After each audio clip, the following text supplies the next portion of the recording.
Hello and welcome to episode 15 of the What Say You podcast. I'm Brian Quinn. It's me, Tony Romo. Tony Romo.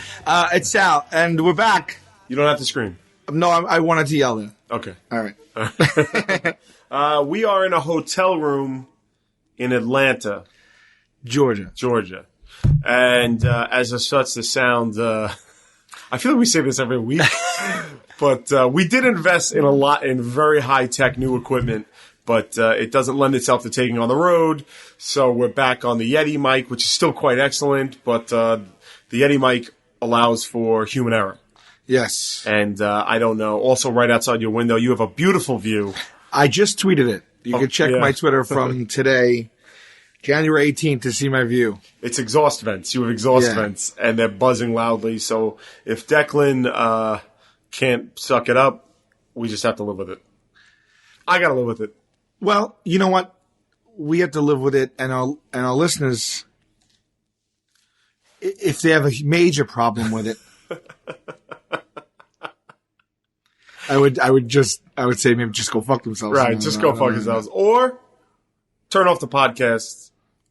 Why don't you listen to... Nobody's forcing you to do anything. Nobody's got a gun to your head to listen to this. That's right. You have the power to turn off the knob there. Yeah. We here at What Say You don't want you to feel like you have to listen to this podcast. No, not at all. We appreciate it. I mean, let's not get that wrong, right? Oh, I'm so thankful. Yeah. But go fuck yourself, and you don't have to listen to it. You don't have to listen to it. You can just go fuck yourself, and then you shut it off, and everybody's happy. Sure.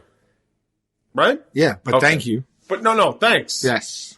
What do we want to talk about, dude? What say you questions we have this week? It's been a long week for us. I will say this, and I'm not complaining, but I think that both of us are.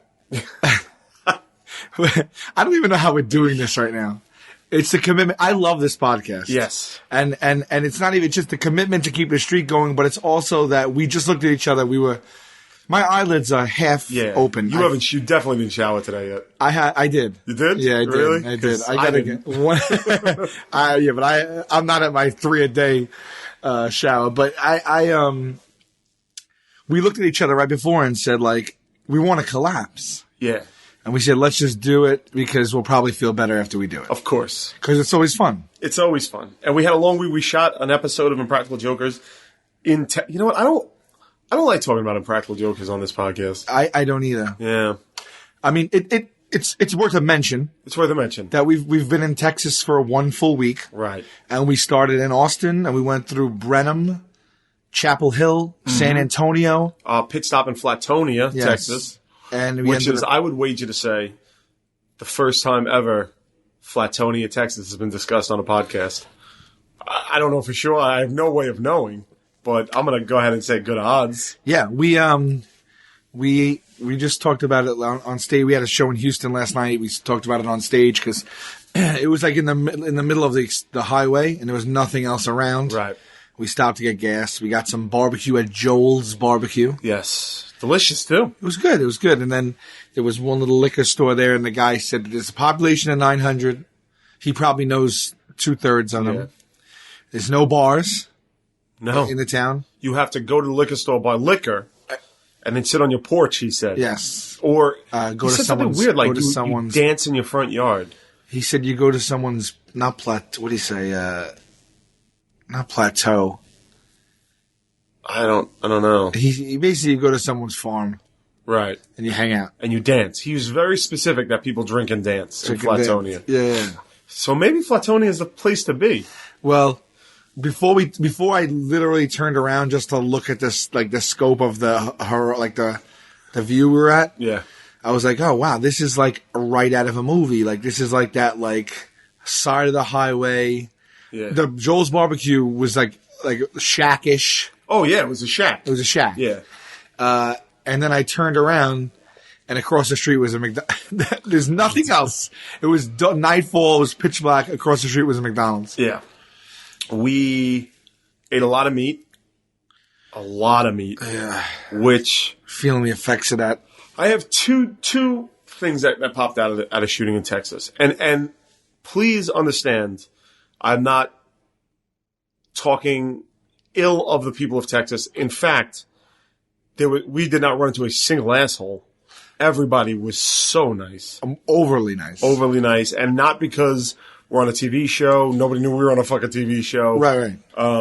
Just the people were warm and welcoming and playful. Like, they enjoyed sparring with us about New York versus Texas. Yeah. There was it was just open arms. Yeah.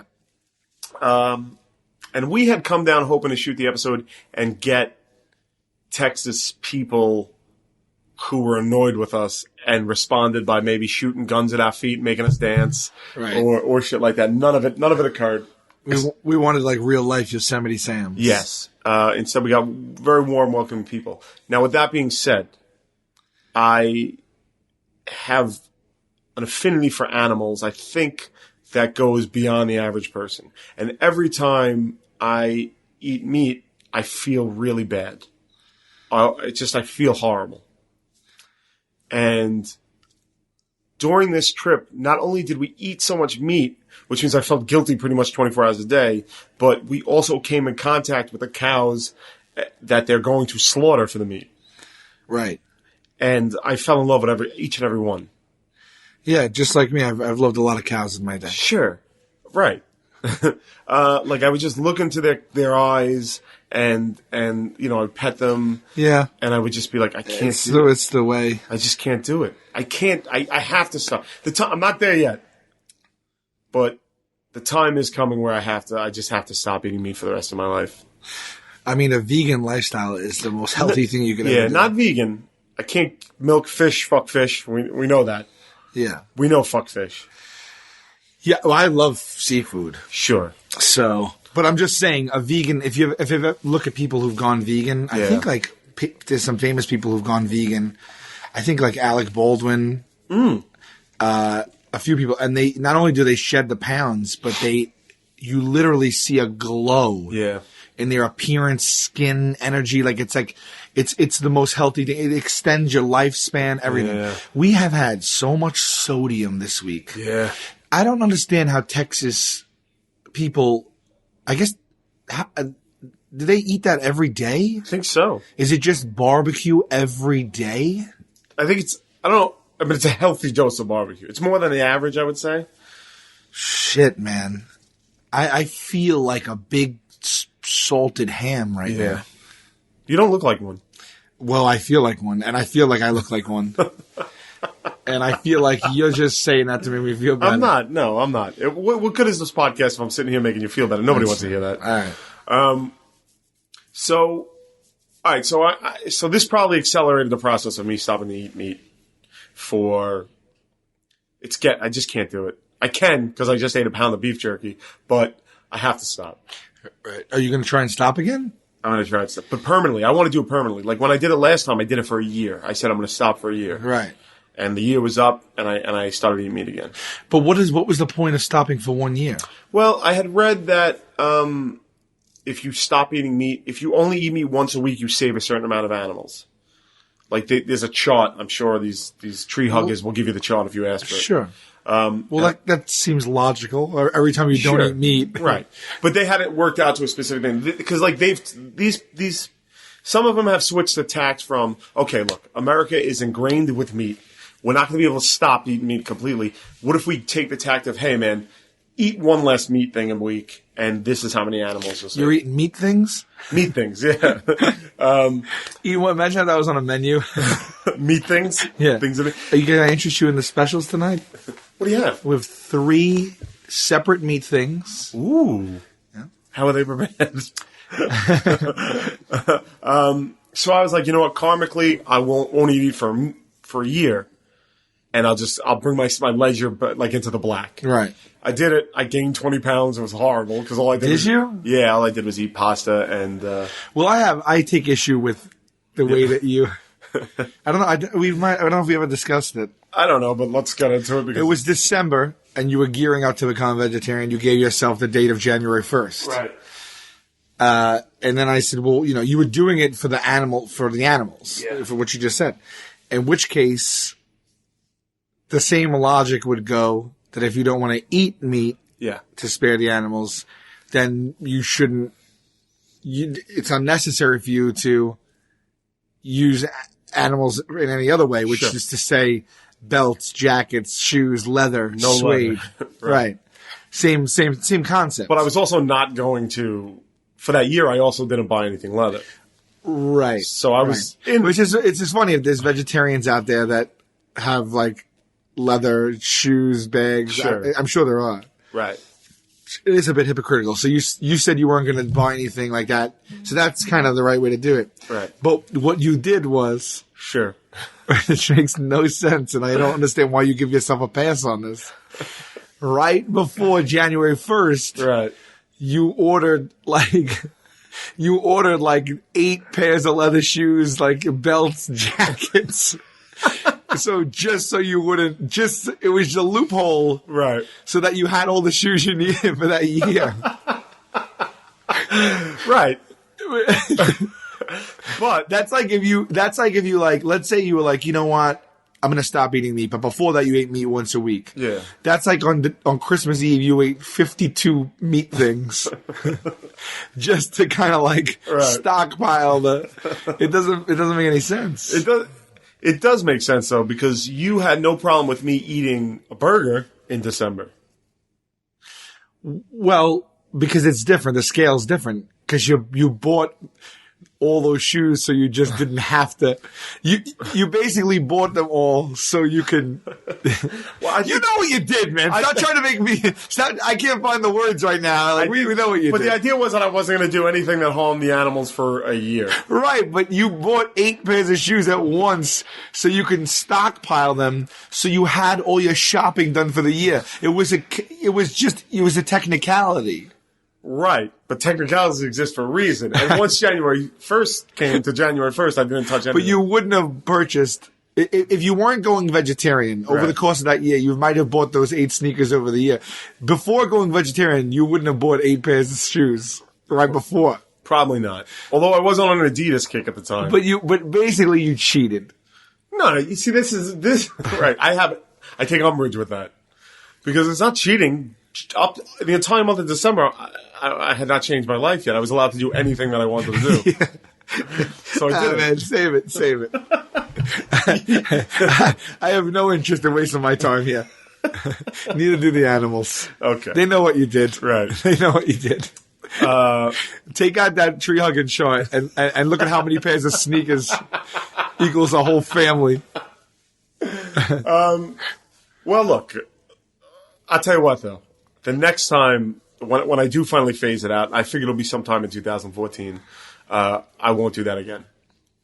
But I have to live with the fact that I bought a Wrangler last year that has leather seats. I'm not going to... I mean, I just got to live with that, right? You're sitting on a family. I know, but see, this is how fucked up it is, because when I get in my car, I feel that. Like, I don't... Like, you just said it as a joke, but there are times where I'll look at my leather seats and be like, why did I get leather seats? Why did I do it? Yeah, and I never thought of this, but I'm telling you, I guarantee you, what percentage of vegetarians do you think don't subscribe to that? Like, they don't even think of it. Like, what percentage of vegetarians do you think has a car with leather seats or owns a leather belt? You know, like, or whatever. I mean, it's got to be like most. It's got, because it's asking for some type of commitment there. I mean, not only are you not eating, well, then again, the hardest part is not to eat the meat. If you could not eat the meat, you could wear canvas. Sure. But let's say you have to wear a suit. Right. What do? Wear faux leather? I guess. Yeah, they have like that. But I mean, like, here's a philosophy that I try and take with this shit though, buddy, is like, this is what I can do. Right. Like, I cannot eat meat. I cannot do, like, anything I do is better than doing nothing. Right. So even a half-assed attempt at becoming a vegetarian still, to me, is good. You know what I mean? So it's like, I have to just look at myself and be like, hey man, this is what I'm going to do. I'm going to stop eating meat completely for the rest of my life. Fuck fish. But, wait, weren't you the one that started the fuck fish thing? I don't know. Fuck fish, really? Because I think that when I first was talking about going vegetarian for that year, you were like, what about fish? And I started going on about nervous systems and fish. And no, because I would agree with that about fish. That's what I'm saying. I think I started going on to this long rambling thing about why I could still eat fish and specifically lobster. And you were like, listen, just fuck fish. And I was like, that's right. I was like, thank you, fuck fish. Let's make fish. Oh, but I feel when I was a vegetarian for 7 years, Yeah.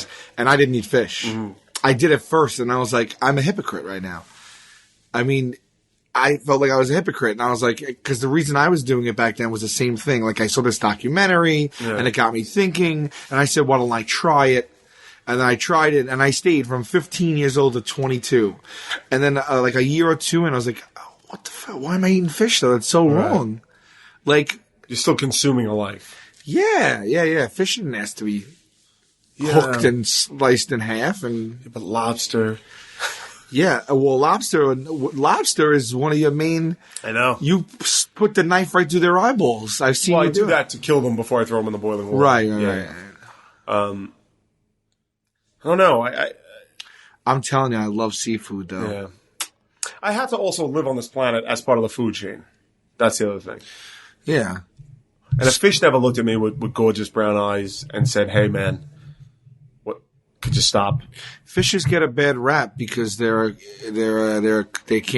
aquatic. Yeah. And they have no personalities, really. Well, that's why. They're like, it's an ocean full of assholes. But like dolphins, whales, things that you could train. Or just look at and they well, look, I have a goldfish in my freezer. Right. Yeah. You have a dead goldfish in your freezer for 2 years now. Yeah, over 2 years, yeah. Right. Because you had this fish, you saved it from the clutches of your niece. Yes. That's it. I had it for like 6 years, and then it died. And I had the thing for 6 years. It's just a pet, just like anything else. Mm-hmm. I will not flush a fish. No. I want to bury it. I just haven't gotten around. I should bury the fucking thing. I know. I don't want to hear it. I'm not the one that usually gives a shit about that. No. I just mean our listeners, because if they have something to say about it, they should go fuck themselves. If any of you guys out there listening to this have a fully formed theory about my leather seats fitting into a vegetarian lifestyle, I welcome that. If anybody's gone through the struggle before, or anybody works for some sort of foundation that deals with vegetarianism, I would love to hear from you. I'm also love to hear about how I'm a pussy for not eating meat. Bring it to @WhatSayYouPod on Twitter. Are there vegetarians out there listening to this? And if so, do you wear canvas and not have leather goods and stuff like that? Or in your car, leather seats? Has that not crossed your mind? Are you very conscious of it all? Like, I want to get a feel for that too. Right. So yeah, let's invite everybody into that conversation. The second thing that happened while I was down here is we shot at a rodeo. And it again, I can't stress, I understand it's a cultural thing. I understand that, and David Scarborough, who works on our crew, was raised in Texas, and he sort of explained it to me as like, look, everything they do in a rodeo, except for I think two things, are skills that you use on a ranch. And that's how rodeos came about. Everybody would be testing their skills that they use on a ranch. Right. So I know it's a cultural thing that just because I don't agree with it, I'm not condemning, blah, blah, blah. It's fucked up. I don't like seeing those baby cows scared and roped and brought down and what looks to be like in pain. Yeah, I don't know if they were really in pain. I mean, they had ropes thrown around their head and then their back legs, and then they would jerk around and fall to the ground. And one little calf we see rolled over and the horse stepped on it by accident and the whole crowd went, ooh! Oh, really? Like, yeah. I didn't see that. Yeah, so if you put the baby cows into that situation to get stepped on, they may get stepped on. All right. So whatever. I mean, cow got up, and I did notice something weird about it. Is like the second they got to they were running like crazy to get to their pens, and the second they got to their pens, they were totally fine. They totally fine, and the second they get past that gate, the boundaries of the pen, they slow to a trot. They know they're safe. Right. It's time to eat. So it's probably not as bad as I think it is, but whatever. I don't agree with it. Well, what I heard, which I think is I don't know if it's a misconception or the truth. I don't know if it's 100% of all places, but you hear like for the bulls, don't they like bind their balls? Yeah, that's what I heard, but I didn't see any evidence of that. Yeah, that might be a rumor. Yeah, but we shot at a rodeo. Some people pay good money for that. Yeah, yeah, from like mistresses with English voices and stuff like that. And I felt so bad about it that I said to the crew that night, I'm just going to give all the money I made off this episode to like the SPCA or something like that. Which now that I've had a couple of days to think about, That's insane what you just said. I'm going to do it. I'm going to do it. And I'm not going to say how much it is because I don't want to reveal how much we make per episode or how much you make per episode or the other two guys. But I think at least a day, at least what I made that day. Okay, the day. Okay, I can see the day. Yeah. I mean, we donate to charity anyway. Sure. So it's just like... Yeah, but I just think I don't want to... And again, it's just a moral thing within me to be like, I disagree with it. I still did it for my own benefit, for my own TV show. The least I could do is, and I'm still going to benefit from it. If it's a great episode and people love it, my career will still benefit from that. But just, so I know that it's just a drop in the bucket, but I still figured like, hey man, what I made while I worked at the rodeo, I'm just going to give to charity. It'll make me feel better. It'll do some good. Yeah. You know? So everybody probably like, I have charities that I give to. Right. I like mail a check in every like month or two. I often give when asked, like even if it's just like a 20 or a 10 or like people when they try to solicit funds, whether it be in the street or in the mall or they have their, sometimes they even ring my bell. People ring the bell, to my house. I feel guilty to ever say no. Like, you shouldn't have to justify that you do it. Right. That you've done it. That you appreciate what they're doing, but like, no thank you. Like, you shouldn't have to do that. Like, nobody knows what anyone else does. Right. But yet, anytime I'm approached in any form at all and asked to give to charity, I'd say I do it like, probably 75% of the time. And then 25% where I'm just like, oh man, I just feel so you feel like a piece of shit. I feel like a piece of shit. Right. And it's like, you shouldn't have to feel that way. I give plenty to charity. Right. I donate time to charity. I donate to many charities. Like, like with the bar, we've had tons of fundraisers and I've helped, but it doesn't even matter. Just feel like even the kids selling like M&Ms for his basketball team or in like, I don't know how they have this everywhere else, but in like Staten Island, a lot of times like. Oh, outside of Best Buy is the worst fucking spot in the world. Outside of Best Buy, they'll try to sell you Twizzlers for $5 to help like get like new uniforms. But also people wait at intersections, stoplights with buckets. Yeah. And they're like. Do you have tricks for avoiding these people? Because I do. Would you make sure you're on the phone? Well, when the kid comes at me with the Twizzlers, right? I go, "I'm sorry, I'm diabetic," and I just keep walking. No, but it's a horrible excuse because I've seen, and I have done this myself, and I've seen more than once. It's not about the candy. I know. The kid's not trying to give you that fucking candy. The kid needs $5. I'm telling you, 80% of the times they just say, "Oh," and then move on. You could say, "I'm sorry, I'm diabetic," but I've literally been like, "Here's $5. I don't want any candy." Because then I'm going to eat the fucking king size peanut M&Ms. Right. It's going to be 440 calories. Yeah. Look it up. And I don't need that. Don't force calories on me. Right. But I'll give the $5. A lot of times I'll say, let me see your identification. Right. If they have, we were just filming in the mall the other day. We were sitting down waiting to go on and some lady came up to me and asked for donation. I gave it. Another issue I have. Oh, that's right. You gave $5. You gave $1. And wrote that I gave $5. Yes. No, I wrote 10. Because what happens is she, if you give her money, she gives you a little sign sheet with your name and how much that you signed. You gave $5. I gave her $1 and I signed 10. Right. 10. And then Joe was like, no thanks. And I was thinking, how do you not give, like, I also feel weird to be like, give $1. Right. You know what I mean?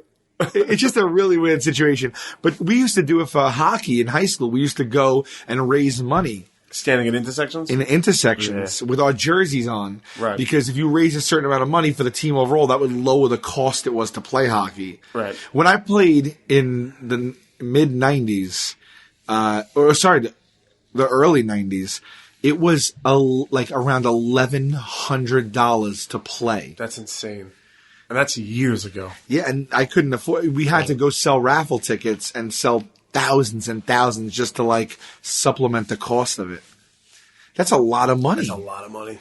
It's a lot. I mean, nowadays there's like preschools out of that much money, but what I do with that when I see those kids on the side of the road, or even just people on the side of the road that's money, what I'll do is I'll like, let's say they're here, and there's a line of cars, I'll stop 15 feet back from the car in front of me.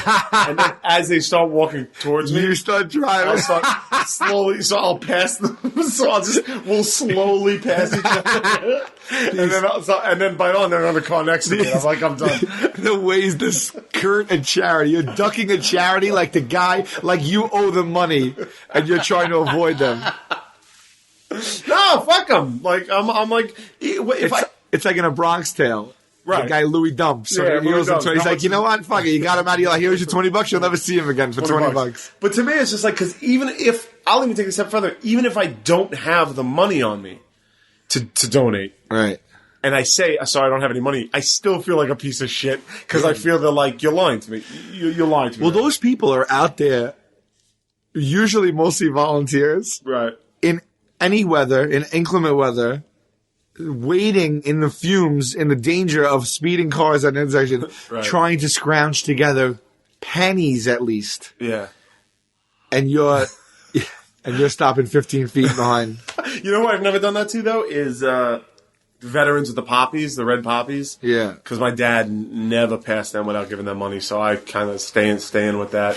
I have an issue with, I'll give money to a person that asks me on the street a lot. Yeah. Like, homeless, like, especially homeless people or like people that look, at least look down on the, pretty down, like we can assume they're homeless.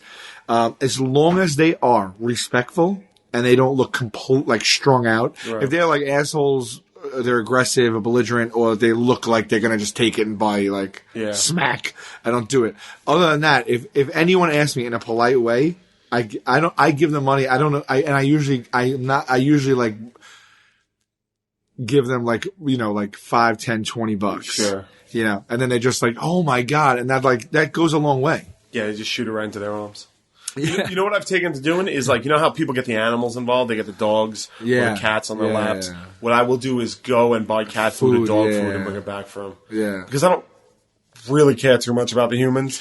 Yeah. But I look at the dog and I'm like, yeah. What am I going to do? He's not going to get smack. And I don't want to give him money to buy the dog food because then he gets smack. Right. That's not what I want to do. Yeah. Is it irresponsible of a homeless person to have a pet?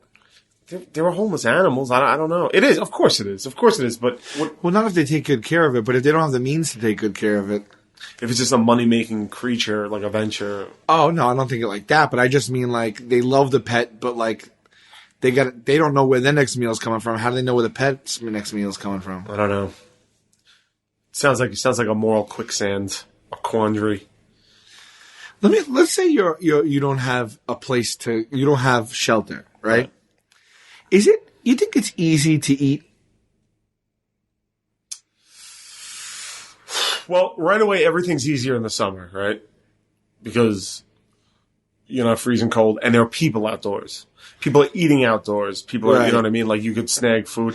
Well, let's say if you, for a couple of bucks, you could go buy, you can go into like it's not that like you're going to be eating healthy, but you're not going to starve. No, there are soup kitchens, in New York at least. Right. There are all sorts of stuff, so maybe not. I don't know.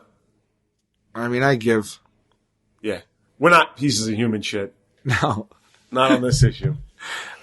I would like to find a really funny. I don't want to mock anyone. I was going to say I'd like to find the next time someone asks me to give to charity, right. I'd like to turn them down, but with an amazing answer. Just for I don't know.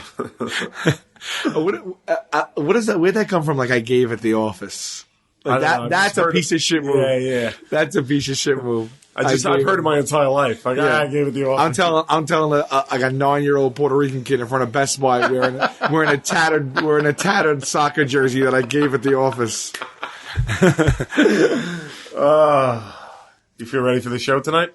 No, I'm tired, but we're playing at the Tabernacle. Right. And all I keep hearing is it's the coolest space on earth. Right. Oh, shit. We have a good news announcement. We're going to be able to make the Gallagher show. Oh, yes, that's right. Our show, March 7th, was moved. To an undetermined date at this point, so we're going. We're going to the Gallagher show. Gallagher's back on, as fate would have it. So we're very happy about that. So Saturday, March... No, what is it? Saturday? Yes. No, Friday. Friday, March 7th I believe Englewood, New Jersey. Yes. Gallagher's Last Smash. We will be there again. Yeah, so... Get your tickets to Gallagher. Yeah. Come with us. They're like, I think they're like, I don't even know what they are. Like, and we are, I mean, I don't want to sound like assholes, but we're at the point now where it's like a second. We used to, after a live show, Tenderloin's live show, we used to go out to bars and drink and hang out and stuff like that. Those days are gone. Yeah. Because, well, for two reasons. One, that's back when we were playing like 200 people theaters, and you could easily go out and even if 50 people came or 20 people came, you can mingle in it. Now we're doing 2,500 people we did the other night. right. You just can't spend any quality time with any one person Right. or just hang out or anything like that. Plus, we travel so much these days that we're just fucking exhausted. So those days are... Everyone says that to us. Like, where you guys partying tonight? Right. Where's the party? You guys want to go out and grab, and Which is great, which is sweet. it's awesome. But I tell you where I'm partying, at the Doubletree in my room. I just can't wait to go to bed. Yeah, we're older too. We're not as, like, if we were kids, it might be different. We might be trying to slay ass and get some drinks and shit like that, but those days do not occur anymore. I just want to go to bed. So the Gallagher show that's what we're doing though, right? Like, we're going out to, just for the What Say You fans, or listeners, sorry, like, that's what we're going. It's our first class trip. Right. First class trip. So, I mean, it'll be hysterical if just me and you show up. I mean, it would be a fun night. I don't give a shit. No, I don't know, but I mean, like, if not one listener goes. Well, what are you going to do? No, I think it'll be hysterical. It'll be great, yeah. We should. Oh, man, I wonder if we could reach out to Gallagher. Oh, you think he was very accessible during the last one we went to. Although we've spoken about him on the podcast, and we've said... Yeah, but what are the chances he listens? Well, if we ask him to be on, he might listen. Probably not, though. I think at that age, he probably doesn't even know what a fucking podcast is. No, he does. Yeah? Yeah, he's been on. Oh, that's right. He was on Famously, right? Yeah. Yeah, I don't know. I mean, we could try. I don't know that we'd have any luck. What else did we have in store this week, buddy? Nugget news? Nugget news. We got to do that. I had 2 notes here. Yeah. One, I have 3 notes. 3 quick ones, I guess. What do you got? One is, well, since we were just talking about touring and stuff, we'll keep with that. We got we got some amazing gifts from these people, that they come. Yeah. Amazing. Yes. I mean, everything from, just like cool little things from the city that they live in, or, T-shirts that they made regarding the show. I wore it on stage last night. But thank you for that. What Say You? We got those in the mail. Sometimes they come and we don't know who they sent them. So thank you for the What Say You shirts. We got some Tenderloin shirts. We get bobbleheads of ourselves, drawings, amazing artists, drawings, all that stuff. Everything. Like, sometimes we just get boxes of chocolate or gourmet food or bottles of Jameson. It's really amazing. Right. We got self-sustained aquariums with shrimp in them. Yeah, it's like a glass egg. It's it's an ecosystem, right? On the inside were 3 or 4 shrimp and some algae and some gravel, and that's it. It's just a sealed self-contained ecosystem, and they just live and die in that. So we get stuff like this. I mean, I'm telling you, man, it's unbelievable. And we've been getting a lot of nugget stuff lately. And last night we got a nugget, like a diorama of Nugget in like his own habitat. He's sitting on a park bench with a straw hat reading a book. It's unbelievable. And nearby is a human-shaped doll with scissors jammed into its neck and into its legs. It's sick. I'll put a photo up on at What Say You Pod. Yes, we'll put that photo up. Also, I have photos for... Oh, I should tell the story of the goddamn hotel room, too. Which one? 2 nights ago, when it was 3 nights ago, it was trashed. Oh, yeah. but we get so we'll put it up. Actually, Q and I are going to try and have try and put together an actual studio to do the podcast. Yes. And all these things that you send us will adorn the studio if we can. But last night we got a very peculiar gift. Yes. Oh, great gift. Great gift. But weird. But it was a first. Yeah. and going on 3 years of getting gifts. Last night, a woman handed us, right, an envelope with cash in it. $50 crisp $50 bill. Cash. She handed me an envelope with cash. She was like, "This is something for you." She paid to see our show. She paid for the meet and greet. That's correct. And then on top of that, bought cards, wrote a nice little note in it, and said, "Hey, here's $50. Go get yourself some coffee." Go get yourself something nice. It's for all of us. Right. Cash. I felt like Donnie Brasco. Yeah, I was like, is there a voodoo curse on this? I mean, it's such a peculiar thing. But we didn't know until she walked away. Right. And then we opened it later. I'm like, holy shit, it's fucking $50 in here. Because we can't open it and read. I mean, we've gotten some cards that are just like the fucking notebooks in 7. They're just so densely written. Yes. It's like a novel's worth. And we appreciate it. I mean, we get all that. We read all that. We read them all. We never, ever have just been like, oh, well, fuck it, toss it. Like, we read them all. Oh, yeah. And you know what I have been getting a lot of? Which, let me tell you something. Appreciated is gift certificates to various food places. On my kitchen at home is just a stack of Blimpie, Taco Bell, like, I just love it. Like, that's such an odd thing to get. By all means, keep the gifts coming. And we'll have a little contest. Now, like porn stars with Amazon wish lists. Yeah, Amazon wish lists, yeah. We will, from now on, depending on the level of donation, we'll give a shout out. They're like boosters. Right. So for $25, we'll say your name. For $50, we'll sing your name. For $100, we'll thank you at the end credits. Right. No, but it was really. I felt like I really felt like Joe Pistone. Yeah, you know, like I was like an envelope full of cash. Right. It's like an Italian wedding. Yeah, I didn't even say money; it was cash. Yeah, I still have it. $50, man. Yeah. That's a significant gift. Do you want to just do it? Fuck it, let's do it. So Murray, is that what you're talking about? Yeah. Q has a stroke of brilliance. Go ahead, we have an opening act named Jiggy, who is really nice, really great guy, very funny. Yeah. And the inspiration of Nugget, actually. Oh yeah, the Nugget voice was actually. I think we said that when we did it, right? Like, was actually Jiggy's voice that we do to not make fun of him, but to like rib on him a little bit. Yeah. And we co-opted that for Nugget, but now, so Joe opened his card first and goes, "There's $50 in here." So I just ripped mine open. I was like, "There's $50 in mine." You open yours, $50 in yours. Joe opens open Murray's, there's $50 in there. I'm like, we don't give that to Murray, right? Jiggy. We gave it to Jiggy. We gave $50 to Jiggy. And he was like, "Oh, cool." Jiggy have food for months. Jiggy buy many cans of dented soup. Jiggy safe for at least 3 days.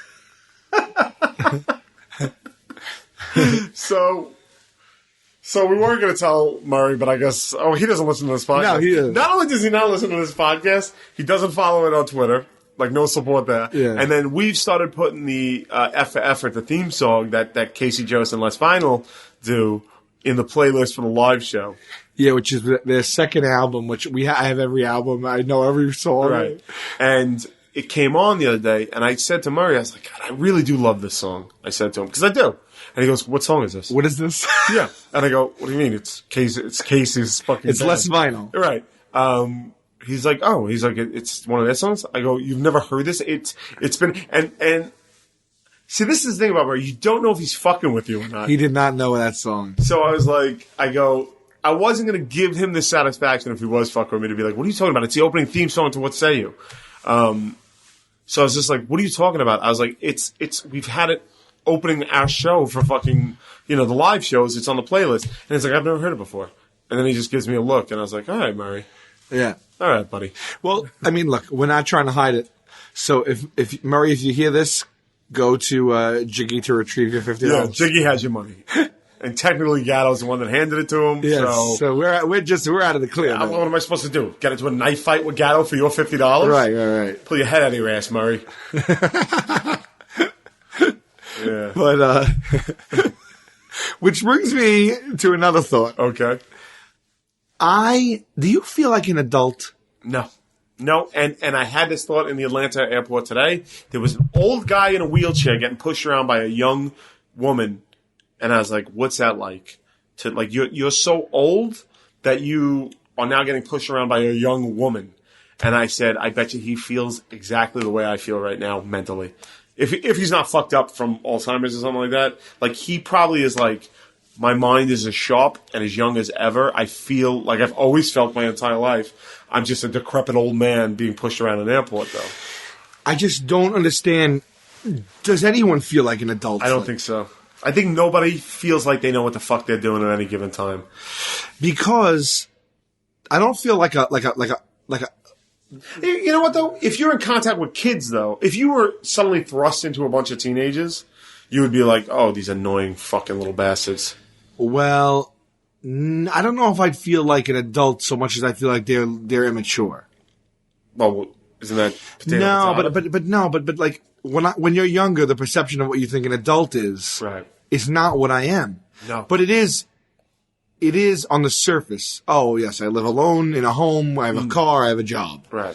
Even if I was married and had kids, like I don't feel any different. And I'm sure I am, but you don't notice it because it's gradual changes. Sure. But I don't feel any different of a mindset than when I was fucking 10, 15, 20, 25. Right. 30. There is, though. You and I used to have a lot more fun. Like, we used to go out. Remember, we used to go out all the time. But that doesn't make me feel like an adult. But I'm just talking about gradual. Like, your mindset as in you used to want to do shit like that. Now it's like I don't want it. That's a different mindset. I'm just like I want to go out there and shake it up. I want to go out there and do fun things. Now I'm just like I want to go to bed. I want to play Nintendo. Right. That's what I mean, though. Yeah. I like cartoons. Sure. I like I like video games. Right. I like toys. Right. You know, we're just gonna buy Gremlins. Right. in Austin, East 6th Street. Yeah. There's that store that sells all weird shit, and they had full life-size fucking Gremlin puppets. Right. And we were like, well, we're getting them. Yes, we're obviously going to get them. That's my point. Is like I don't feel like, but I feel like it's like I don't know if it's fraudulent. Like my nieces come over and hang out with me. I play with them for hours. They're 6, 8, 13, and like yes, I'm an adult to them, and yes, I have the mental capacity to look after these people and make sure they don't die. Mm-hmm. But in my head, like, I don't know, I wake up every day. I'm just, what does it feel like to be an adult? I think you're in it, bro. You're in the thick of it. I know, but I'm not an adult. I'm an adult in age. I guess we're like, if you go according to like the lifespan of a male in the United States, I think we're like middle-aged. Yeah. But nothing I feel makes me feel like I am an adult. I don't know for a good... I don't even feel like a real man. Well, I don't know what to tell you about that. You know what I mean? Like, I'm a male, but what I'm saying is like, there's these guys that like, I don't know, they like chop wood. We just fucking spent the week in Texas. But Robert, the cowboy that we had to work with. Well, you don't live a normal life, though. You have to understand that, too. At your age, and I'm married, you don't have kids. You know what I mean? Yeah. Your job is not usual. Like, most people you know don't have this job. Robert the cowboy gets up every day to crack of dawn. Yeah. Herds cattle. Yeah. Chops wood, bales hay. Yeah. All that shit. Sows, plows. Yeah. Sows? Sowing. Oh, S-O-W, yes. not S-E-W. Okay. Yeah. I was like, oh, I missed some cowboy lore. And you know, some guys go to work and they build a house. Right.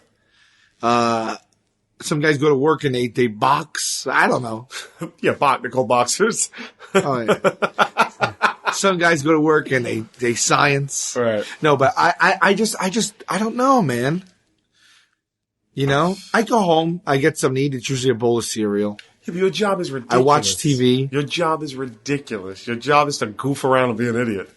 That's not But even before this, my job at a college, I worked in an office, and I felt like a kid while I did that, even though I got promoted to like assistant vice president. Right. I felt like a kid. I left there and I bartended for a decade, and I bought a bar. I thought maybe that would make me feel like more of an adult. It didn't. Maybe when you have kids. Yeah. If you have kids.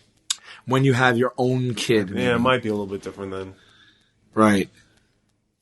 I'll never have kids. I don't know about you anymore. You used to say you wanted it all the time, but I don't hear you saying it that much anymore. I do want them, actually. Yeah. I do want them. You're back?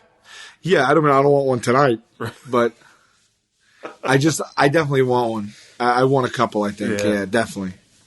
When all this is said and done?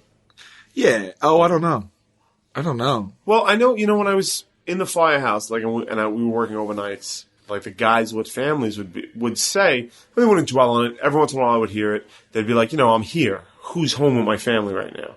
Like, who's protecting my family? Who's defending my family in the case if a problem rises, I'm not home to take care of my family. Right. And that's something I never considered. But they I heard it all. It's a very instinctual feeling. Right. So it's just like, think of your life. This is our 7th day on the road or something like that. Right. And it's not going to get any better, really, anytime soon. So if you had a wife and kids at home right now, I mean, I think this isn't really all that fun anymore for us. But you're providing. I mean, what do you... I know, but I don't know. Many people before us have had this lifestyle and had families. I mean, sure. But you're not going to bring your wife... Like, if you were married, you wouldn't bring your wife on the road. I'm sure once in a while you do. I'm sure you bring the kids and your wife something a month or something like that. But that's not what I mean. I mean consistently. Like, you wouldn't be like, we're traveling. It's not the Partridge Family. You're not all piling into a bus and walking around. So it's like you're going to spend a lot of time without your family. And I think that's rough. I think that would be really, really hard. I'm sure it really is. Right. But... Because if you find a woman that you like enough to marry... Right. Good luck. Right. One, good luck. Then... But what's the solution? Are you looking at me? Well, we can't just abort your career. No, you can't. So what's this? You gotta just find what works for you. Yeah, you gotta find what works for you. Yeah. I don't know, man. Especially when you have a kid, right? Like it's like a fresh kid. Yeah. Like you don't want to be away from it. No. That's why a lot of times, man, that's rough. This is an odd episode, huh? Of this one? Yeah, it's more like It's just a real philosophical... You know why? Because we're tired. We've been on the road for so long, and we're just looking at our lives in these shitty fucking hotel rooms. There was a cockroach the size of a fucking cigarette in my hotel room one night in Texas. Oh, this has been... Well, okay. Well, what are we on here? 47 minutes. Okay. All right. Because I want to get into... what else we got into? We're going to do Nugget News. Yeah. We check into a hotel the other night. We drive overnight for we finish filming. Right. And then we drive overnight for 2-3 hours, whatever it was. Yeah. And we arrive, I don't even know where. We drove from Austin to Brenham? Houston, right? Brenham. That's right. Brenham. So that's where this was? Yeah. So in Brenham, Texas. No. Where the roach was? No, where my hotel room was. Oh, Brenham. That was Brenham, yeah. We get to this place, and we pull up at 1:30 in the morning. Right. Okay? We filmed all day. We drove through the night. We get to Brenham. It's 1:30 in the morning. Right. We go to check in. Now, once we check in, side note, a little bit boring, but I have to write and do stuff for the next morning. Sure. So I still have work to do before we check in. Right. We have to wake up and be checked out, I think, at 8 a.m. Yeah. Something like that. Something crazy. So, which it's really just a pit stop. Right. We roll in. My room was fine. We roll in, and our crew had gotten there before us and checked us in. So we all took our keys. We got our keys and went up to our rooms. We split up. I go in my room. I open the door, and I see a garbage bag on the floor. I'm like, oh, all right. I guess there's a loose bag or something, I guess. I walk in a little further, another garbage bag on the floor, along with food, French fries, cereal, all this shit on the floor. I go another step forward, and then where the room opens up, and I look, and all the sheets and pillows and blankets are ruffled and taken off the bed. It looks like a poltergeist went through there, right? Yeah, well, so at that split second, it's 1:30 in the morning. I'm like, oh my God, someone's in here still. They somehow gave me the key to a room someone's still. I run back out. I'm like, holy, that spooked me.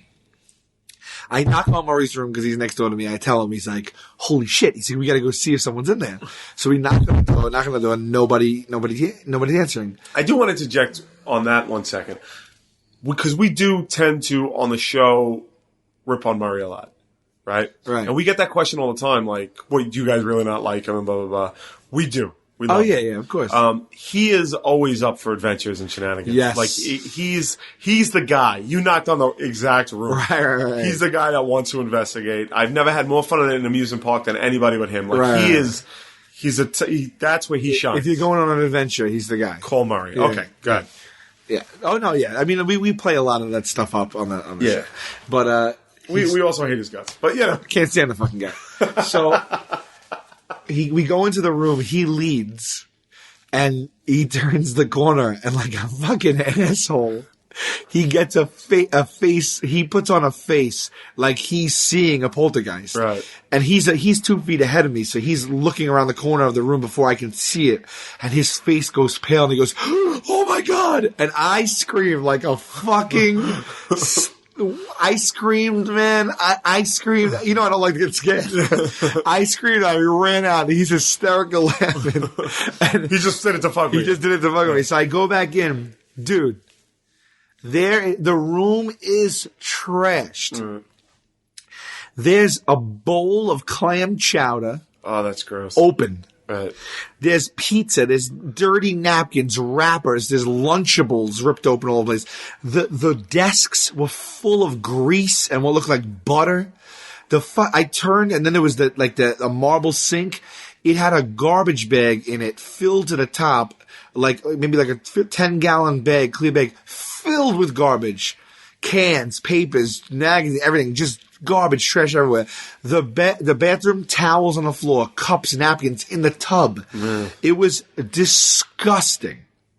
I'm like, what the fuck is going on? So I figured you guys played a joke, like the crew played a joke on me, maybe? Right. Although they're not that type of crew, though. No, I don't know. Very friendly with them. Especially knowing, like the strain we were on this week, checking in at 1:30 in the morning. So I go down, I'm like, great. Now Murray's like, good night. Adventure's over. Adventure's over. Murray's like, oh, sorry, buddy, I'm going to my room. He's like, you can stay in my room if you want. I'm like, nah, I want my own room. You know, like, I want to go to sleep.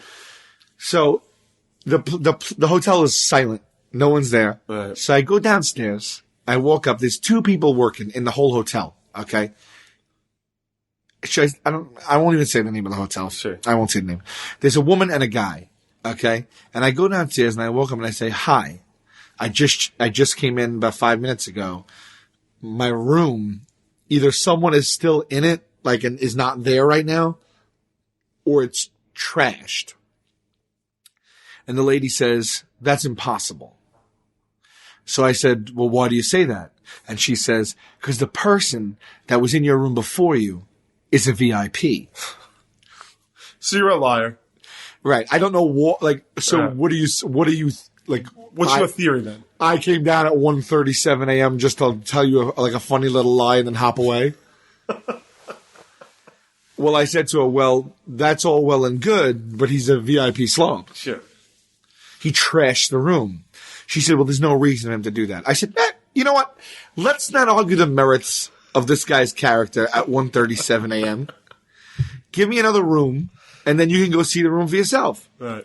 To which she says to me, I'm sorry, there are no other rooms. Right.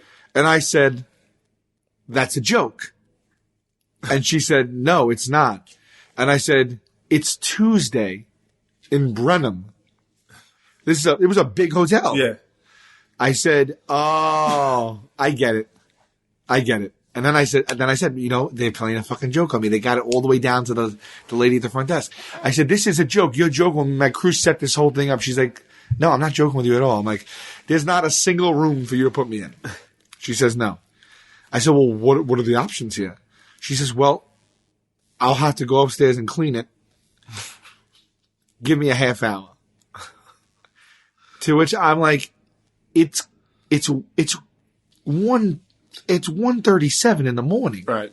I said, I don't mean to be like I don't mean to be out of line. I said, but that's unacceptable. Right. I have things to do right now, and I have to be up in a few hours. Like, this is not what happens when it's 1:30. Like, where, like, you guys have plenty of time to rectify this situation. Like, why is my room trashed? Right. So she closes the front desk. She locks the front door of the hotel. Right. And the two of them follow. And this is a nationwide brand name chain of hotel. They go up to the room. We walk in. I'm like, look. And she's like, oh, wow. And the guy's like, whoa. And she's like, I can't believe it. I don't understand why he would do this. And I'm like, would you think I was lying? And I was like, look, I can't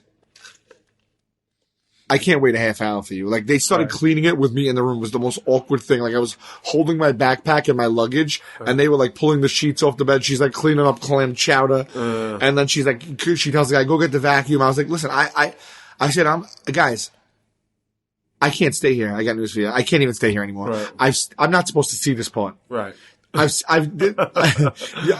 and we're not supposed to see that as customers. Like, I've seen behind the curtain now. Like, I've seen Oz. See, I thought that you would maybe be interested to see exactly the process that goes into it.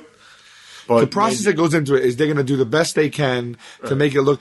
I never thought, like, I try not to think of this when you check into a hotel. You've heard all the stories. There's load everywhere. Yeah. There's fucking everything. Don't ever touch that remote for the TV. Don't ever use the glasses. Right. You know, you've seen the reports. They wipe the glasses with the same thing they wipe the toilet with. Like, you know it.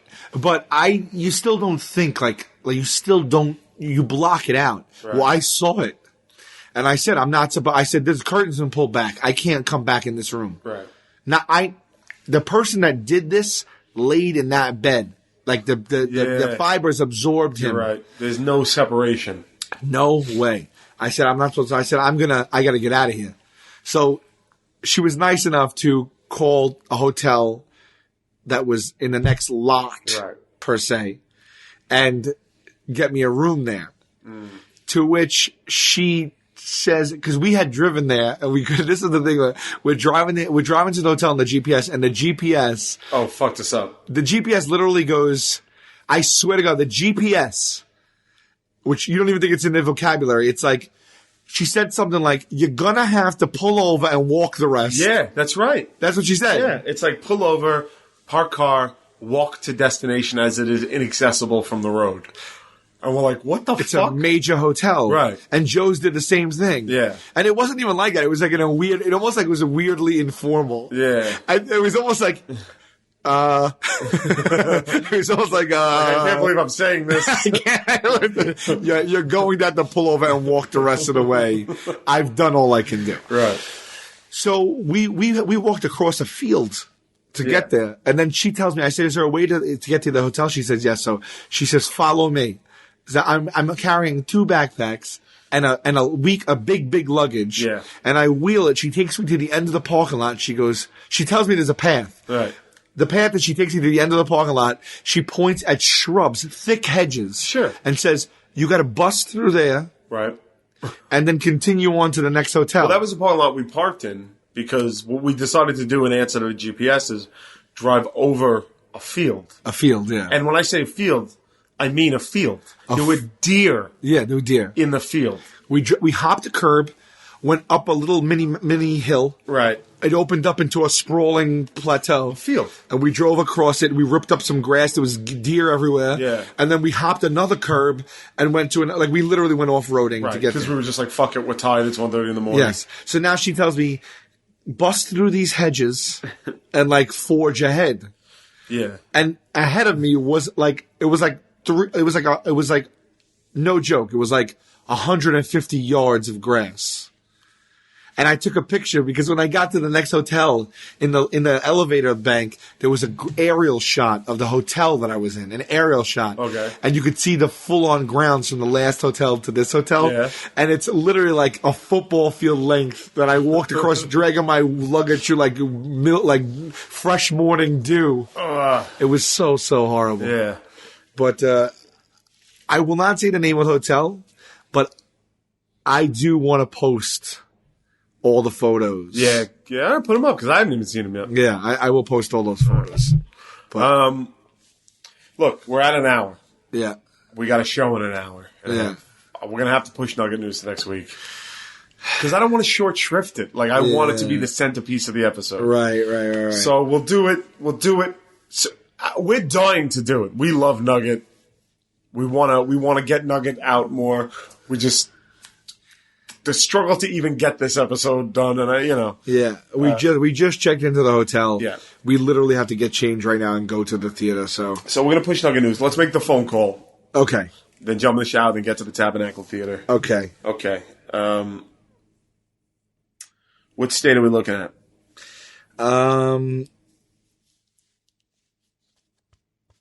Because we always have to leave time just in case somebody answers this call. You got to remember that, right? Yeah. Because if someone answers right now, right, and they talk to us for an hour, look up the area code for Flatonia. Yes. All right. Flatonia. No, autocorrect. Flatonia, Texas. Area code. Chances are probably not that good, right? Because it's such a small... There's only 900 numbers. Right. We're shooting ourselves in the foot here. But what a score it would be. It's risk versus reward. 361. All right. So you have no reception. We got to do it on mine? I have no reception. Okay. Just throw it on speaker. I have a little reception, but I'm afraid it's going to go out. Okay. What did I say it was? 361. 1361. And you want to dial the number? Yeah. Go ahead. Here we go. Calling Flatonia, Texas, a charming little town. Calling Texas, it says. The person you are trying to reach is not accepting calls at this time. What? They're not accepting calls? What does that mean? It says... TX02UN. Oh, man. What does it mean? They're not accepting calls at this time. She even said, please try again later. Well, man. Thank you for listening to What Say You podcast. One day. Gallagher's back on. We're on Conan. Oh, yeah, we're on Conan. I'm actually on, today's Sunday. I don't know when this is going to come out. Today's Sunday. It's either Saturday night or Sunday. Oh, today's Saturday the 18th. This Monday, the 20th, I'll be on Watch What Happens Live on Bravo. That's right. That's like, I don't even know. I think it's like 11 o'clock at night. And then Wednesday, 2 days later, will be our first ever late night appearance on Conan O'Brien. That's Wednesday the 22nd. Right. Tune in. Yeah, we're excited. And that's it. Thank you. Thank you very much for listening. Episode 15 of What Say You podcast. I'm Brian Quinn. Sal Volcano. We'll see you next week.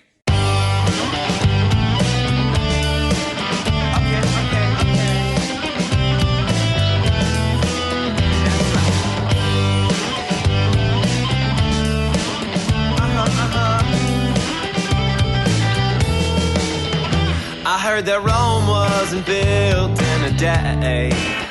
Then how come everyone is rushing to get ahead? And if I seem to be reserved, that's just my way. Your questions seem like you're interrogating me. Yeah, I try. Then again, I don't try. I get an F for effort. I get a D next time. Okay.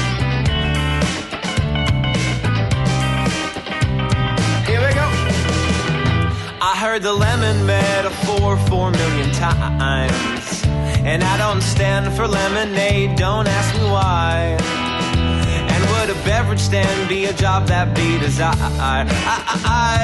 And where would I get the wood, and should I try? Should I try? Then again, I don't try.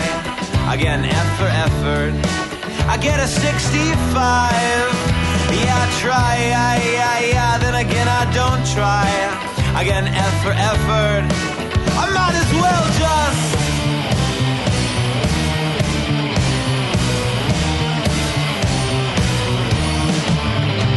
haha.